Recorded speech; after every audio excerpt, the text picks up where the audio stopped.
Bubble. Say exactly. All right.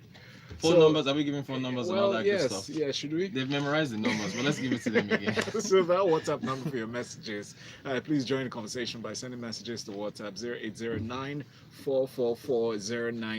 You can also message us on YouTube. We're streaming live. Just type Smooth 981 FM Lagos there. On Twitter, we're at Smooth 981 and the hashtag Smooth 981 FM. That is the hashtag is Business Express 981. All right, thank you. Real quick, market was up 1.07%. Very interesting. I hope people saw the snapshots, screenshots I posted yesterday. At 2:19 p.m., the market was down by 0.3%. And I'd already prepared my tweets with a screenshot saying, the rally is over. right before I send it to you, I said, let me just check the market again. At the market closes at 2:30. 2:30, the market rallied and was so it closed in the positive. So the rally continues. So up by 1.07%. MTN has slowed down though. Since Thursday, it's been gaining by 10% each day. But yesterday, I think it was like 2.3% or so. So it's at 149 naira. We quickly move into our stories. A couple quick announcements. If anyone out there knows, a female entrepreneur that has a bright idea, She Leads Africa. Their accelerator program is on again. I believe the deadline is June 2nd. We've tweeted the link, so go on there, click on there, and apply. You can win up to, what's the amount? 2 million naira in a funding grant from She Leads Africa. So whether it's tech, manufacturing, whatever, if you have a bright idea, go there and apply. This is so gender biased. Not so. Let's move on to our next announcement. Men are crying. Me too. Don't mind Fisayo. And then Carrywise, gentlemen, Carrywise and AfroInvest, they've partnered. It seems they've come together. AfroInvest, of course, is our guest on Wednesdays on Business Express. But Carrywise, a fintech company, have come together with AfroInvest to deliver affordable investment options on their platform. This is where things should be going. Yes, we should be having more collaborations between fintech community or fintech companies and investment houses to offer more options to Nigerians. Abi, how do we see it? Yes, now. Obviously. So I think one phrase I've heard a few times is about innovation and distribution, right? So it's like fintech guys are innovative. They're innovative. So it's like, will the incumbent find innovation before fintech finds distribution? So the way it's looking right now is like fintech and the what's it called? Investment the incumbents houses. Okay. are partnering to ensure that I bring innovation and distribution together into one place, so that you can just everybody can gain from it. Right. So that's clearly what's happening, and then almost everybody is towing that line. The other savings platforms are partnered with established investment firms. So I think it's a great thing. I mean, they are tech focused. These are investment banks that understand finance properly. So the coming together of such businesses will just mean better things for the consumers. Okay. All right. Good stuff. Okay. So that's with that. Also, I think this is my favorite story of the day. Taiwo, I want to get your thoughts on this one. So Nigerian startups lost $10 million in ICT funds to corruption. The head founder of Echo VC Partners, Mr. Ehosa Omoigwu. Did I get his Omoigwu, excuse me. Okay, he was speaking to the Guardian, and I mean I've already tweeted this article. We've retweeted it on our Smooth FM handle, so everyone should go and read this interview, because Taiwo, this was a passionate interview from the head of Echo VC. He was lamenting how corruption diverted funds that should have gone to the company and it could have invested in a number of tech firms to get them off the ground. What do you think? I mean, it's part of the Nigerian narrative, but when I read this again, I mean, it just saddened me a bit more, to be honest. I felt very, very sad. I mean, it's just $10 million. I mean, to be honest, it's not a life-altering sum that the federal government will not be able to, redeem their pledge. And this had been on since about 2012. 2012. Thereabouts. So, I mean, I think they sort of completed the entire thing, I think about 2014 or 2013 or 2014, and they've been waiting for the funds for disbursements from the federal government. Just for the state, for the record, they went through a proper due diligence process. There was an RFP. They applied along with other people. You have to help our listeners. So what's RFP? Request for proposals. Right, cool. From the government. Yeah. They came out. They applied with other people. They were shortlisted, and eventually they won the bid. And NITSTA, Nigeria Information Technology Development Agency, who was a government agency who was meant to release the funds, then started turning them left, right, and center. In actual fact, he said one part in the article, he said that he asked about, they've asked them about 22 times now. And one of somebody there said, who claimed that, well, they didn't have the right to speak on behalf of the organization, whatever, told him and said, look, that he needed to come and visit him or her. Yeah, so he's going to visit somebody. Visit somebody in Aso Rock, that the funds are with that person, with a woman in Aso Rock. And they're like, I don't visit such, we don't do such, we don't understand that. And maybe I don't understand how to do business in Nigeria, but the point is, and you could clearly see his frustration through the article. In the $10 million, would it have helped a lot? Oh, yes, it would have helped quite a number of companies. Like I said, it's not this is what, I don't even think... in a seed round, some companies raise that. So right. I mean, and he made one valid point that the federal government, through some indirect vehicle, would have had a stake in some of the entities that they were investing in. So, again, we'll come tomorrow and start shouting that foreigners are taking away all our intellectual property. There's so much brain drain and so on and so forth like that there. I think we should stop complaining and start putting our money where our mouth is. Yes. In that sense there. We need to start looking, and this is a call to the government, we need to start looking at investing in the future. We say that, children are the future. What is the leaders of tomorrow? Future leaders. Yeah. Oh boy, they are here. They're the leaders now. It's not future anymore. Right. And the truth, I mean, they've been saying this since we were young. Now we're old now. They're still saying children are the future. That future leaders. I don't know when that is going to happen, but if we don't invest in the future, and it's through these companies that are going to grow and scale, they're employing people en masse.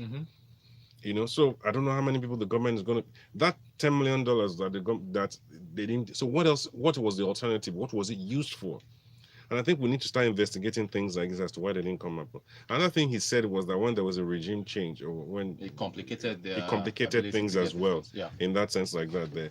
From what we've seen from the president that we have, he's not against completing or honoring agreements that were signed before he got into office. So maybe he should still. Maybe this would be the push that would bring stuff out at the end of the day. But it's just sad. I mean, I say again, it's just $10 million for the federal government of the Republic of Nigeria. Right. So I don't understand and somebody's supposed to put their foot down on it. Okay, well, if you're listening, you can speculate where the money went. Please share your messages on WhatsApp. They make corruption seem like it's a human being. Yeah, you're right. I know, right? It's really quite sad. It's quite sad, but it's just poor choices, in my opinion. Yeah, right. Okay, Fisaya, we come to you with this one. Can Nigeria's tech community contribute to solving the country's energy crisis? This, yes. Yeah, Valentine, you say yes. Okay, Valentine is optimistic. Fisaya, why hasn't tech, provided us with lights, found a way to bypass the grid, No, people are trying. At least solar power companies, clean energy, I think the biggest that we've seen is solar power. Yeah. However, I think there's a fundamental problem with the way the business is being done in Africa, because it's been done with some impact mind. Okay. Let's be clear. Renewable energy is clearly more expensive than fossil fuel.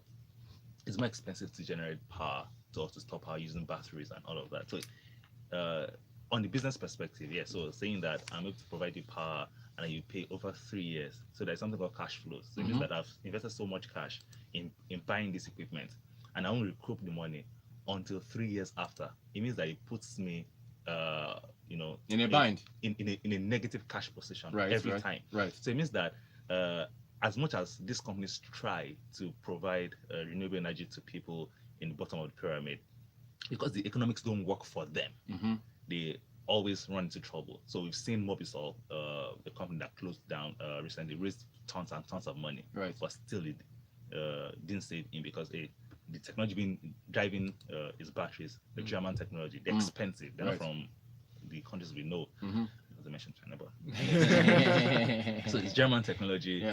It's expensive to deploy. It's expensive to run. And they're saying that I've spent this $100 and then I won't get my $100 back until 4 years later, and then the person that is supplying the equipment is not giving me similar conditions to pay him over 3 years. Right. It just puts me in a fix. Mm. I think it's important we figure out how best to finance solar and solar power or renewable energy into homes for bottom of pyramid, or for even people in urban centers. So for instance, myself, I'm considering myself as BOP, but again, because the lines are blurred right now, so Yeah. I'm not necessarily clear where I fall. Mm. But so but some people can afford to pay within a shorter time, so let's say 6 months. Can we start experimenting with this kind of people, rather than say, okay, 5 years payment cycle?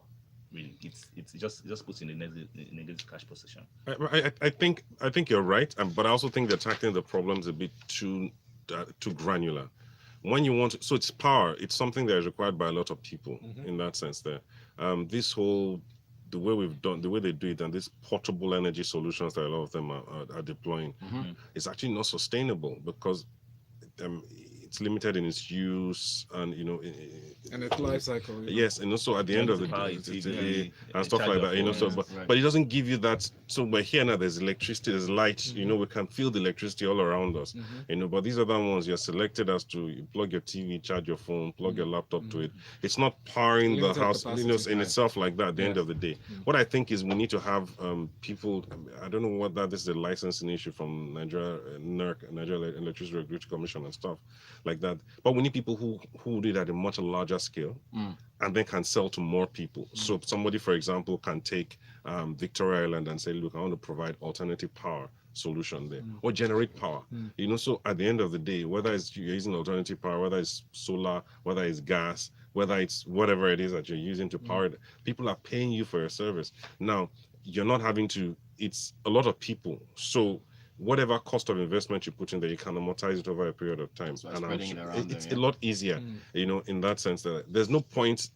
Even the current discos are having the negative cash flow issues. Which is what they're talking about. There are issues with compliance with agreements. No, but it's an expensive MOUs business. and all Right. that, It's an expensive business, but they're able to raise cash, and they're able to raise debt a lot more easily, which is what we're saying in terms of equipment and suppliers and so on and so forth like that. There, at that scale, it's easier to get financing for your solutions, as opposed to what you're doing on a micro scale. Yes. So the challenges remain. Yes, because the people that you're selling to micros, one of the biggest challenges is the fact that how are people going to pay for this service? Is one of the reasons why the banks haven't jumped in. Yes, but my only worry is with the existing gencos, that's generating companies, and the distribution companies, they are always complaining, most of the time complaining about federal government meeting their own term of agreements. They're on side of the agreement. So if investors come in now to expand the reach or expand the scope and just try out, that means that might be a problem that would still exist. It definitely be a problem, but again, I think the elephant in the room, especially for the grid power solution, is the fact that we don't have cost reflective tariff. I think there's absolutely no way we can solve our power problems if the cost of generating power is higher than the cost than the revenues you can potentially make. Yes. Where's absolutely no Nobody way. goes into you hear business that? to experience losses. Absolutely no way. No, but here's my argument as well.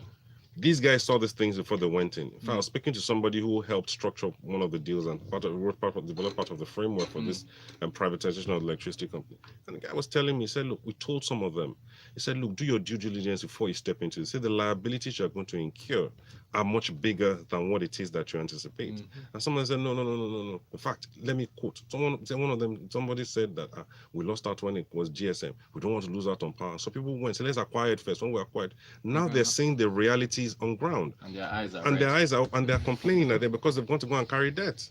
Tariffs need to go up. Anyway, all right. 30 seconds. 30 seconds. Yinka, I see your message about the missing money. He's talking about the sports The thing. sports thing. The That's 130K. 150. Yeah, 50K. So Echo VC should just kiss that money goodbye. Sheni, I see your message as well about MTN and not reporting, but hey, it's part of the market now. What do you want us to do? It's the biggest one there. And Gobe sent in this message from the UK. He says, I like your leadership quotes. I know I wasn't born yet when OBJ and PMB were heads of states, but OBJ became civilian president when I was an adult, and PNB became president after I got married. So when will our generation take, That's a good take question. charge, really? Okay, thank you for listening. Okay. Fisayo, thanks again. Now, Fisayo, Taiwo, thank you for That's coming deep. on the show. A very deep message, man. Thank you all for your messages. Follow the conversation on social media. Let's continue with the hashtag Business Express 981 at the top of the hour. We enjoy great music. It's already top of the hour, 7 o'clock. This is Smooth 98.1. Business Express.